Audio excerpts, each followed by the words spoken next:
कवक और लाइकेंस के बारे में हम लोगों ने डिटेल में पढ़ाई किया। आज की इस वीडियो में हम लोग उसका टेस्ट लगाएंगे और देखेंगे कि कितने सारे क्वेश्चंस डिफरेंट एग्ज़ाम में पूछे गए हैं। आप वीडियो को रोककर क्वेश्चंस को पढ़कर और उसका आंसर देने की कोशिश कीजिए ताकि आपको बहुत सारा फ़ायदा हो। आपने यदि थ्योरी पार्ट नहीं देखा है तो वीडियो का लिंक डिस्क्रिप्शन में रहेगा, आप जाकर वहां से देख सकते हैं। आइए शुरू करते हैं। पहला सवाल है, निम्नलिखित में से कौन अपरद मतलब डेट्रिटस मृत जीवकों को खाने वाला को सरल आकर्बनिक पदार्थों में निम्नीकृत कर सकता है।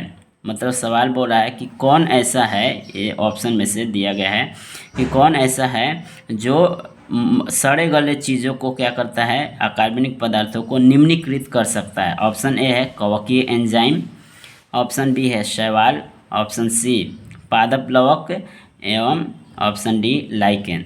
तो इसका option A is the correct answer, कवक।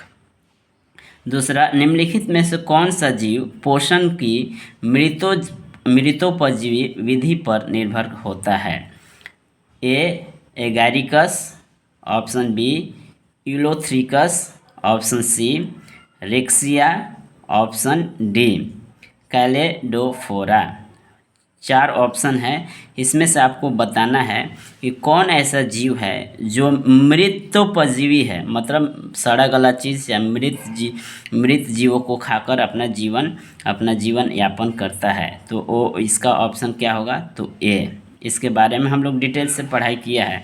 एगैरिकस जो एक मृतोपजीवी है। नेक्स्ट क्वेश्चन, निम्नलिखित में से कौन सा मृत जीवी है। निम्नलिखित में से कौन सा मृत जीवी है। अमरबेल जिसको कस्कूटा बोलते हैं, राइजोपस, स्पाइरोगाइरा एवं डी घास। कौन एक मृत जीवी है। तो इसका ऑप्शन बी राइजोपस। आपको मैं पढ़ा चुका हूँ ये सारी बातें, इसलिए बताने की ज़रूरत नहीं है। डी राइजोपस एक मृतोजीवी है।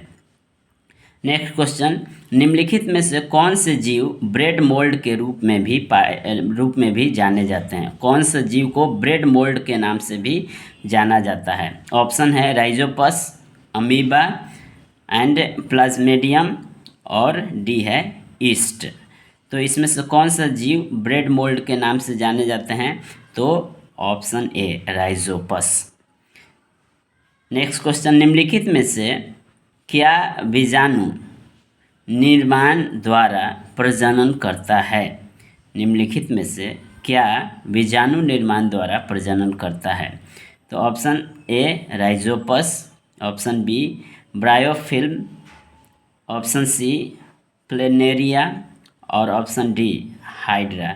तो इसका ऑप्शन ए राइजोपस कैसे वो प्रजनन करता है, तो बीजाणु निर्माण द्वारा प्रजनन करता है। आगे चलते हैं।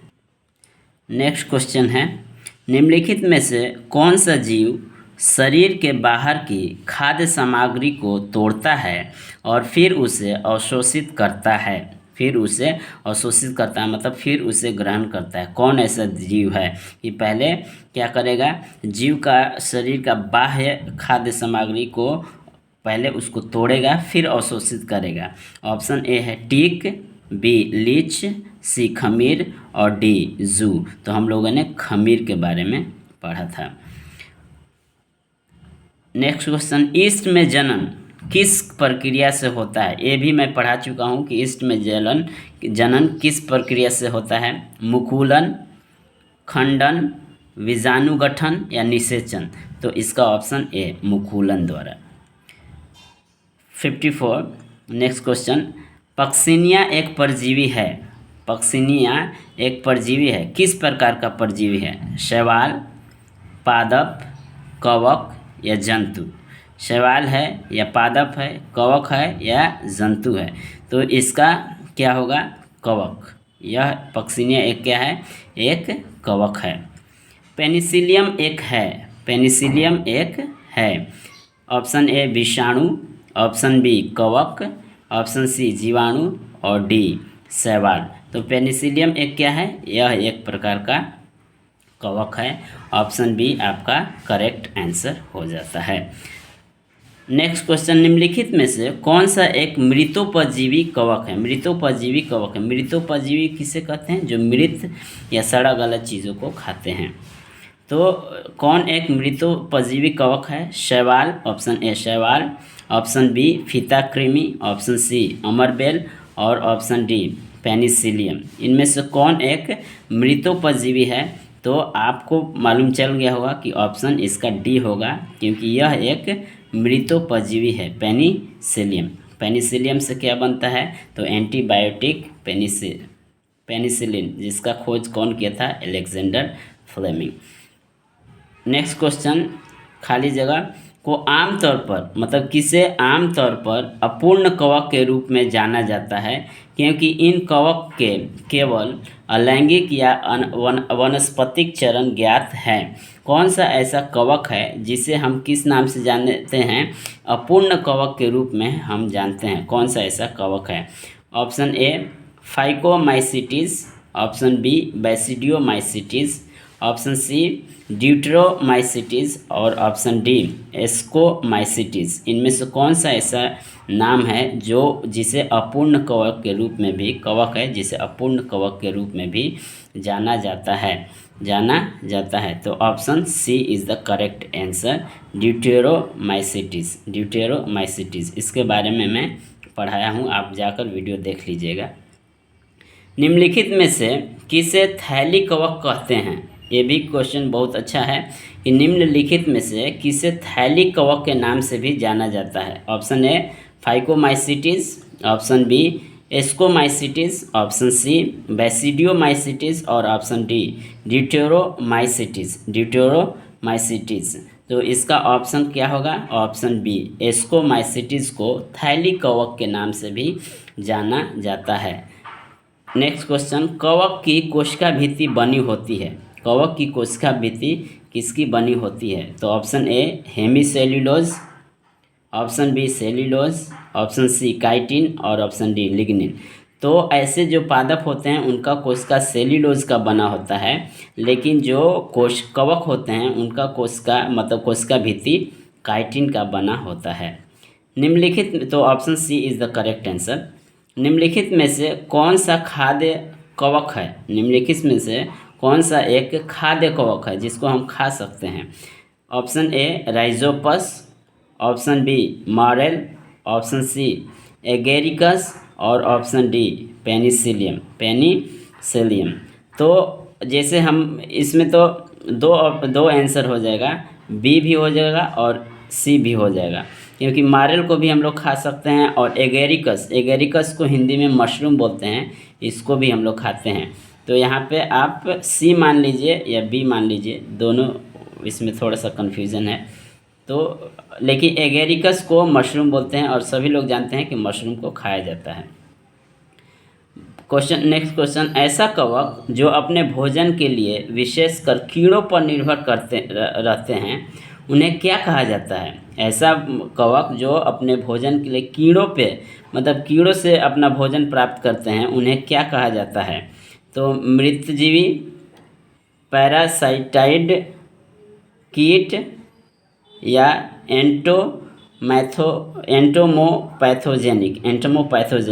तो एंटोलॉजी मतलब कीटों का अध्ययन और एंटोमोपैथोजेनिक मतलब जो कीट को खाते हैं। तो इसका D answer is the correct हो जाएगा।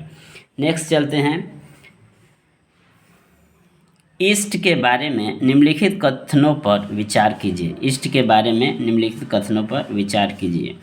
ईस्ट एक फंजाई है। ईस्ट एक फंजाई को हिंदी में कवक बोलते हैं। फंजाई को हिंदी में क्या बोलते हैं? कवक बोलते हैं। तो ईस्ट एक फंजाई है, तो हाँ एक करेक्ट आंसर है। ईस्ट स्यूडोमाइलिशियम बना सकता है। ईस्ट स्यूडोमाइलिशियम बना सकता है, तो हाँ ईस्ट स्यूडोमाइलिशियम बना सकता है, ये भी करेक्ट है। ईस्ट मुकुलन बडिंग द्वारा अलैंगिक रूप से प्रजनन करता है, ये भी आपका करेक्ट आंसर है। ईस्ट विकल्पी अनक्षी जीव है, ये भी आपका करेक्ट आंसर है। सभी ईस्ट द्विरूपी होते हैं, ये गलत है, एक रूपी भी हो सकते हैं। सभी ईस्ट रोगजनक होते हैं, ये भी गलत है, क्योंकि कुछ ईस्ट जैसे डबल रोटी बनाने के में भी काम आते हैं, तो ये गलत हो जाएगा। तो आपका option A is the correct answer. 1 2 3 and 4, 1 2 3 and 4 A correct answer है। निम्नलिखित में से कौन सा सही कथन सही है? निम्नलिखित में से कौन कथन सही है? पैरामीशियम और प्लाज्मोडियम पेनिसिलियम के समान जाति में शामिल किए गए हैं।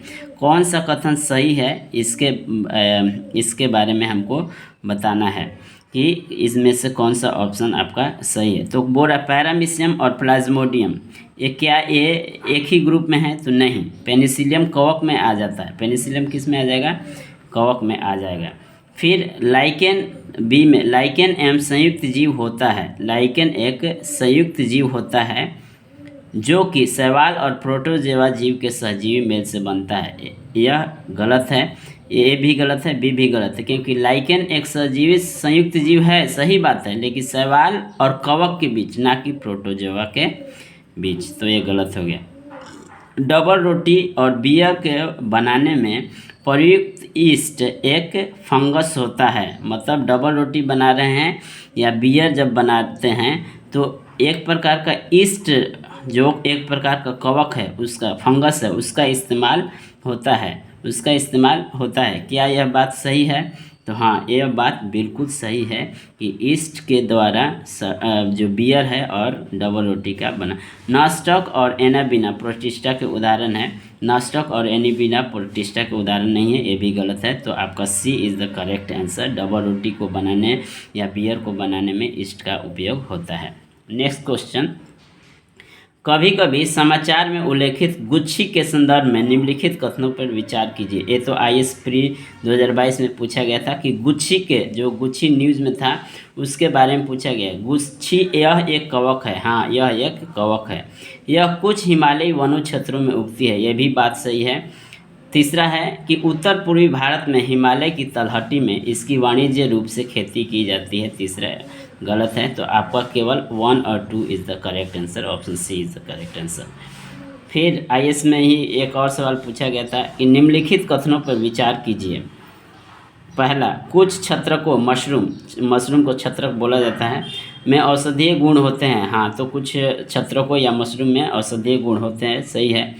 कुछ छत्रकों में मन प्रभावी मतलब साइको एक्टिव गुण होते हैं। हाँ, ये भी बात सही है। और कुछ छत्रकों में कीटनाशी गुण होते हैं, यह भी बात सही है। और कुछ छत्रकों में जैव संदीप्तशील गुण होते हैं, मतलब बायोल्यूमिनिसेंट गुण होते हैं। तो हाँ, ये भी सही है। तो इसका डी होगा, सभी के सभी सही है। निम्नलिखित पर विचार कीजिए, ये भी IAS प्री में पूछा गया था। जीवाणु, कवक और विषाणु, ये तीनों पे आप विचार करना है। क्या विचार करना है? उपरोक्त में से किन्हें कृत्रिम संश्लेषित माध्यम में संवर्धित किया जा सकता है? किन्हें संश्लेषित माध्यम से संवर्धित किया जा सकता है, इसके बारे में आपको बताना है। जीवाणु, कवक और विषाणु। तो हम जानते हैं कि ए और मतलब 1 और 2, जीवाणु और कवक को, विषाणु को नहीं किया जा सकता, संवर्धित नहीं किया जा सकता है। तो इसका option A is the correct answer. तो इतना बात हम लोगों ने आज के टेस्ट से जाना। यदि आपने जो थियोरी लेक्चर है उसको नहीं देखा है तो लिंक डिस्क्रिप्शन में रहेगा, आप जाकर देख सकते हैं और फिर इस टेस्ट को लगाइए।